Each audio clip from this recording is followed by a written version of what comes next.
Si quieres entender la política internacional actual, es importante analizar cómo ha cambiado la guerra en la historia reciente. Hay quienes afirman que en el siglo XXI ha habido menos guerras que en el siglo XX y en siglos anteriores. Sin embargo, eso es no entender cómo ha evolucionado la guerra. Con la creación de armas nucleares y otras tecnologías, ahora es más peligroso librar una guerra convencional con ejércitos de diferentes estados enfrentándose entre sí. Así que, en cambio, en las últimas décadas, la guerra se ha vuelto cada vez más no convencional. Los gobiernos y actores no estatales utilizan otras formas de guerra, incluyendo la guerra psicológica, la guerra de información, la guerra tecnológica y la guerra cibernética, y por supuesto, la guerra económica. Y Estados Unidos, en particular, se ha convertido en el maestro de la guerra económica. The Washington Post calculó que el gobierno de Estados Unidos ha impuesto sanciones a un tercio de todos los países del mundo, incluyendo el 60% de las naciones de bajos ingresos, especialmente en Eurasia y África. Por cierto, prácticamente todas esas sanciones son ilegales según el derecho internacional. Se consideran medidas coercitivas unilaterales, pero como Estados Unidos es un imperio, un hegemón global, no hay consecuencias cuando viola constantemente el derecho internacional y libra una guerra económica contra países de todo el mundo. Y a veces, los defensores occidentales de las sanciones afirman que supuestamente las sanciones no son violentas. Son una forma pacífica de presión que los gobiernos occidentales pueden ejercer. Eso no es cierto en absoluto. Esto es guerra por otros medios. De hecho, las sanciones a menudo provocan incluso más muertes que una guerra militar convencional. Un estudio revisado por pares, publicado en la principal revista médica The Lancet en 2025 por destacados académicos, encontró que las sanciones económicas impuestas por Estados Unidos o la Unión Europea estuvieron asociadas con más de 560,000 muertes por año en promedio, desde 1971 hasta 2021. Eso es 500,000 de muertes en promedio por año durante 50 años. Estamos hablando de decenas de millones de muertes causadas por estas sanciones ilegales de Occidente. Las sanciones no son pacíficas. No son una alternativa a la guerra. Repito, son otra forma de guerra que puede ser igual de mortal, si no es que más.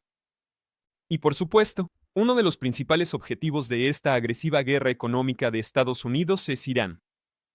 El gobierno de Estados Unidos, durante años, no solo bajo Trump, ha intentado aplastar la economía iraní para desestabilizar y derrocar al gobierno iraní. Sin embargo, aunque esta guerra económica de Estados Unidos contra Irán es bipartidista, eso es cierto, vimos que tanto la administración de George W. Bush como la de Obama impusieron sanciones muy agresivas contra Irán. Dicho todo esto, la administración de Trump, tanto en su primer mandato como ahora en su segundo, ha llevado esta guerra económica contra Irán a un nivel completamente nuevo. Trump declaró lo que él llamó una campaña de máxima presión para intentar destruir la economía iraní. Y el subsecretario de Estado de Trump, Jacob Hellberg, quien es un neoconservador belicista, se jactó en Twitter diciendo, cito, "La estrategia de máxima presión del presidente Trump ha puesto al régimen de rodillas". Fin de la cita. Y mientras Estados Unidos lanza bombas económicas sobre la economía de Irán, Trump amenaza con lanzar bombas físicas, con bombardear Irán de nuevo, tal como lo atacó en junio de 2025. Y Trump afirma que estos nuevos bombardeos, estos nuevos ataques aéreos, serán, cito, mucho peores. Fin de la cita. En junio de 2025, cuando Trump bombardeó Irán, pidió abiertamente un cambio de régimen y ha estado promoviendo este eslogan, "Haz a Irán grande de nuevo, mira". Y luego, más recientemente, en enero de 2026, mientras los iraníes protestaban en las calles, Trump los apoyó abiertamente mientras incendiaban edificios gubernamentales y escribió en su red social, Truth Social, cito, "Patriotas iraníes, sigan protestando. Tomen el control de sus instituciones. La ayuda va en camino. Miga". Fin de la cita. En enero, Trump también se jactó de haber enviado, cito, "una armada masiva", fin de la cita, de fuerzas militares estadounidenses al Medio Oriente, a Asia Occidental, para rodear Irán y prepararse para una guerra convencional. Y no olvidemos que estas amenazas llegaron solo unas semanas después de que Trump bombardeó Venezuela y secuestró al presidente de Venezuela reconocido internacionalmente, Nicolás Maduro. The New York Times creó un mapa que muestra dónde se encuentran algunas de las fuerzas militares estadounidenses en la región, incluyendo 2 destructores estadounidenses, que están junto al estrecho de Hormuz, uno de los puntos de estrangulamiento geoestratégicos más importantes del mundo. Millones de barriles de petróleo pasan por ese pequeño punto de estrangulamiento todos los días. También hay 3 barcos de combate frente a la costa de Irán, así como en el mar Arábigo, donde el USS Lincoln, un portaaviones, ha sido desplegado junto con 3 destructores más, además de un destructor estadounidense guiado por misiles cerca del Canal de Suez, otro punto de estrangulamiento geoestratégico muy importante frente a la costa de Egipto, y luego 2 destructores estadounidenses más en el Mediterráneo, frente a la costa del Líbano. El imperio estadounidense también ha rodeado a Irán con decenas de bases militares en la región y al menos 40.000 soldados estadounidenses, especialmente en algunas de las monarquías del Golfo como Kuwait, Bahrein, Qatar, los Emiratos Árabes Unidos y Omán. Así que si Trump vuelve a bombardear Irán, es muy posible que esto se convierta en una guerra regional, dado que Irán ha dejado claro que se defenderá y tomará represalias contra esta guerra de agresión de Estados Unidos, y podría atacar bases militares estadounidenses y tropas estacionadas en las decenas de bases que lo rodean en la región. Así que este es un momento muy peligroso que podría escalar hasta convertirse en una gran guerra militar convencional. Pero hoy me voy a enfocar en algo relacionado pero un poco diferente, que es la guerra económica que Estados Unidos ha estado librando contra Irán. Porque los principales funcionarios de la administración Trump han estado presumiendo que están tratando de colapsar la economía de Irán. Ese fue el lenguaje que usó el secretario del Tesoro de Trump, Scott Bessent, quien es un multimillonario administrador de fondos de cobertura de Wall Street. En una entrevista en Fox News, Scott Bessent se jactó de que la llamada campaña de máxima presión de brutales sanciones estadounidenses contra Irán colapsó la economía iraní. Por cierto, estas sanciones de Estados Unidos son completamente ilegales según el derecho internacional. Bessent también se regodeó sádicamente del hecho de que Irán se está quedando sin dólares, lo que ha provocado una inflación significativa, y que Irán no puede pagar importaciones, lo que ha causado una crisis económica, razón por la cual la gente está protestando. Así que esta es claramente la intención. Estados Unidos quiere desestabilizar al gobierno, y está apoyando estas protestas que él mismo inició desde un principio. Ahora, esa entrevista de Fox News es de enero de 2026. Y en ese segmento, Scott Bessent mencionó un discurso que dio en el Economic Club de Nueva York en marzo de 2025. En esas declaraciones, el secretario del Tesoro de Estados Unidos admitió que la llamada campaña de máxima presión de la administración Trump sobre Irán fue, cito, diseñada para colapsar su economía, que ya estaba tambaleándose. Fin de la cita. Escucha aquí, donde un alto funcionario estadounidense admite que están tratando de colapsar la economía de Irán y se atribuye el mérito de destruir la moneda iraní, el rial, al privar a Irán de divisas fuertes, lo que ha llevado a tasas de inflación muy altas. En el discurso que Scott Bessent dio en el Economic Club de Nueva York, admitió que la llamada campaña de máxima presión de la administración Trump está diseñada para colapsar las exportaciones de petróleo de Irán, cerrar el sector petrolero del país y evitar que Irán acceda al sistema financiero internacional.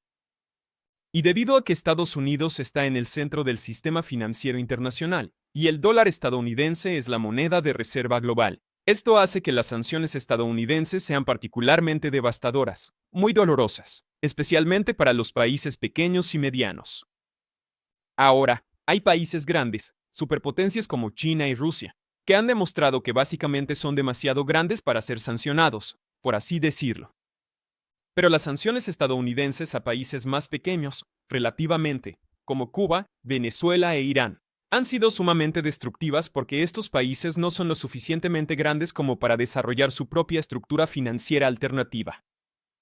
China y los países BRICS están intentando, poco a poco y de manera gradual, desarrollar una infraestructura financiera internacional alternativa, pero eso va a tomar décadas. Mientras tanto, Irán ha estado sufriendo bajo estas sanciones asfixiantes. Y por cierto, lo que es aún más sádico de esto es que altos funcionarios del gobierno de Estados Unidos se han jactado del daño económico que le están causando al pueblo iraní. En su discurso en el Economic Club de Nueva York, Scott Bessent dijo que el objetivo de Estados Unidos es, cito, dejar a Irán en la quiebra otra vez. Y cuando el secretario del Tesoro de Estados Unidos bromeó diciendo que están tratando de dejar a Irán en la quiebra otra vez, se podía escuchar a todos estos ejecutivos de Wall Street aplaudiendo y celebrando con alegría. Y detrás de Scott Bessent, en el escenario, estaba sentado Steven Schwarzman, el oligarca multimillonario que es el CEO de Blackstone, el mayor administrador de activos alternativos del mundo, que tiene una enorme división de capital privado. Por cierto, Blackstone es el mayor arrendador de Estados Unidos.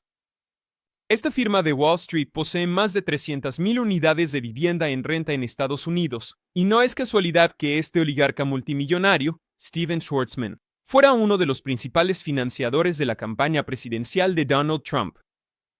Así que es obvio que las políticas de la administración Trump están diseñadas para servir a los intereses económicos de estos grandes oligarcas capitalistas, estos multimillonarios, varones ladrones de Wall Street. Ni siquiera lo están ocultando. O sea, el mismo Scott Bessent es un multimillonario que es gerente de un fondo de cobertura en Wall Street. Y la confesión de Bessent de que el gobierno de Estados Unidos está intentando intencionalmente provocar hiperinflación en Irán para colapsar la economía, esas declaraciones son sumamente reveladoras. Porque cuando escuchas a los medios occidentales, constantemente culpan las altas tasas de inflación en Irán a la corrupción y la mala gestión.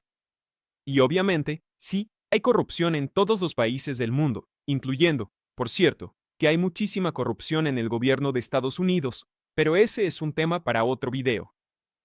Claro, existe mala gestión en muchos países, sobre todo ante sanciones, asedio y crisis, provocando fuga de cerebros.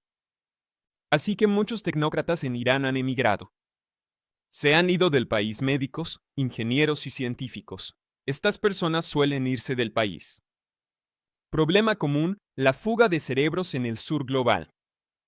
Pero en el caso de Irán, es obvio que la causa principal de las altas tasas de inflación son las sanciones ilegales de Estados Unidos que se han impuesto a Irán.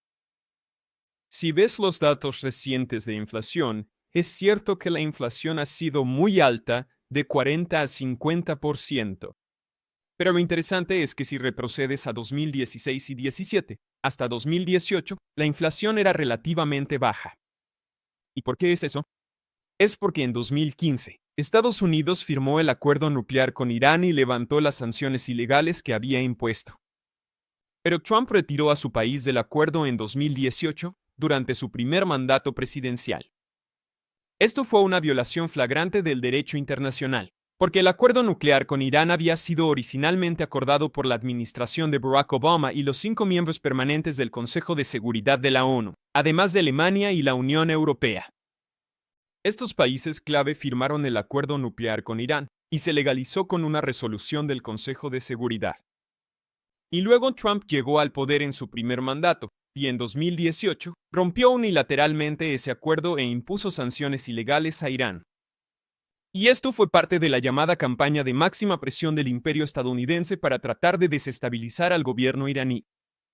Y ahora, en el segundo mandato de Trump, tienes al subsecretario de Estado de Estados Unidos admitiendo que esta estrategia de máxima presión ha puesto de rodillas al llamado régimen, y esto provocó que la inflación en Irán se disparara. No es coincidencia que, si ves algunos de los países con las tasas de inflación más altas del mundo, muchos de ellos han sido sancionados por Estados Unidos y Occidente en general, incluyendo a Irán, Venezuela, Zimbabue y Sudán. Ahora, Argentina tiene una enorme cantidad de deuda denominada en dólares estadounidenses con el Fondo Monetario Internacional, así que debe imprimir dinero para poder liquidar sus compromisos con el FMI, organismo dominado por Estados Unidos. No se trata de sanciones, pero el punto es que muchos países que están sufriendo hiperinflación o altas tasas de inflación también están sufriendo sanciones de Estados Unidos. Eso no es una coincidencia. Como el propio Scott Bessent admitió, este es el impacto que buscan estas sanciones ilegales: aplastar la economía iraní.